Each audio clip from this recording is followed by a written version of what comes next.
I showed you images. No, I'm talking of my time. That's not relevant here. Just to show that there are so many explanations for what I've said. I, for instance, am convinced by a lot of things you have said. I'm now going to the issue of Lekki Tollgate itself. Now, when you deploy your personnel on operation, are they normally debriefed? They are briefed. Do they debrief them when they come back? Is after. That's what I'm saying. Yes, of course. They are debriefed. Because you use it for lessons learned. Thank you very much. So that's where I'm going. You have confirmed here, sir, that your personnel actually goes to Lekki Tollgate, and that the interaction did not involve anything that would have been counted as breach of rule of engagement. Yes. And what you showed us here speaks to that. Now, I'm asking you, when you debrief them, was there a report of any fatality or casualty? No. So you can see we are not really fighting. I just want us to get the truth. No, rather than that,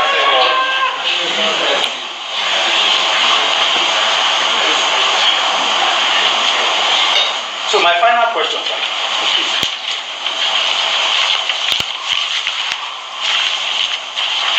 in phase 4, what they call phase 4 of the internal security operation. Excuse me. What does it imply when you get to that stage? What does it imply in terms of deployment of armed forces? What does it mean? Okay, when you get to that phase 1 to 3. Phase 1 to 3 is basically observation, monitoring, training, and readiness for deployment. So, phase 4 is the actual deployment to especially hotspots, places that have problems, patrol, and things like that. We are currently in phase 4. Now, phase 4 call. Who makes that call? Is it a military decision or decision by a governor of the state? Who makes the call of that we are now at phase 4? Guys, boys, move. Now, before phase 4 is activated, Yes. the governor will have sought permission or made a few calls or transmitted a letter to the president or, in this case, even to the chief of army staff. The governor indeed called even the chief of staff to the president. Thank you very much. Thank you very much. Now, that stage of the governor is still part of phase 3. Because the decision that will come after that. So, no, please, let's get this clear. The decision of the government say, look, this thing is out of our hands. The police are overwhelmed. The threat is real. We need additional force. It then makes, it's a request. It's not a demand. It makes a request. Is that not so? Yes. And then the governor, if Mr. President takes a decision whether that request as at that time was warranted. Is that not so? It's a call from Mr. President. Even if you send it to Chief of Army Staff, it still has to clear with Mr. President. You know, I've read the section of the Constitution about So when the governor, after his Security Council meeting on Monday 19th, at which I've explained to you who appeared, a decision was taken that the situation warranted a coffee. You have confirmed here that the governor tried to get Mr. President, and he also tried to get Chief of Army Staff. You have confirmed that. I didn't say Mr. President. I know he spoke to the chief of staff, the president. Okay. He spoke to the chief of army staff, and he spoke to the GOC 81 division. Also, before then, he had spoken to the Commander 9 Brigade. But the Commander 9 Brigade does not have the power to deploy troops in that. I'm very happy with what you are saying.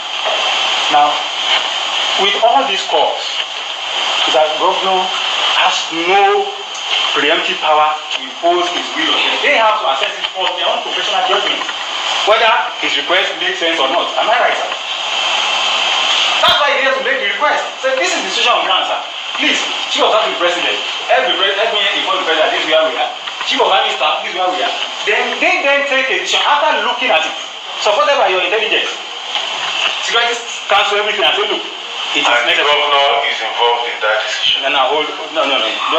Please. Don't, General, let's not dabble into politics and constitutionalism. It is not politics. Hold on, sir. I asked you before that when the president makes an order in terms of security in the state, the governor has no right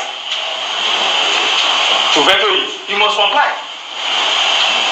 I read that to you. Now what I'm saying is like this. The request to deploy armed forces by a governor is just what it is, a request. The decision, the call, whether that will be done, is left to Commander-in-Chief and his line officers. That should be simple, it's obvious. What you are saying, yes, sir, is that when the governor, yes, calls for intervention, yes, he backs off. No, I'm not. Of course, I'm not. No. I'm saying that is what I understand. No, that's not what I'm saying. I'm saying that he has to do that because he has no right of command over the forces he requires for security. So he goes to the higher authority and says, look, this is where we are. We need it. Then the authority then makes an informed judgment based on the facilities and intelligence, security reports, everything, whether it is necessary. Otherwise, don't want to go and alarm a community that is this and say there is problem and put military over the place. So what I'm saying is that the last stage for the government is to, after conferring with his security council, like this is a thing that warrants the army to come in, is to now make that request to the commander-in-chief. Because I said now, he doesn't have line of command with any of your military personnel. He's a political appointee, and he only relates with the head of political authority, which is the president, who doubles as both military commander-in-chief and president of the country. So what I'm trying to find out from you, sir, if Mr. President considered that it was unnecessary for the military to deploy that day, would the governor be in a position to direct him to go out? If you are aware of the government, no. Obviously, no. Thank you very much. My lord, that is all for the witness.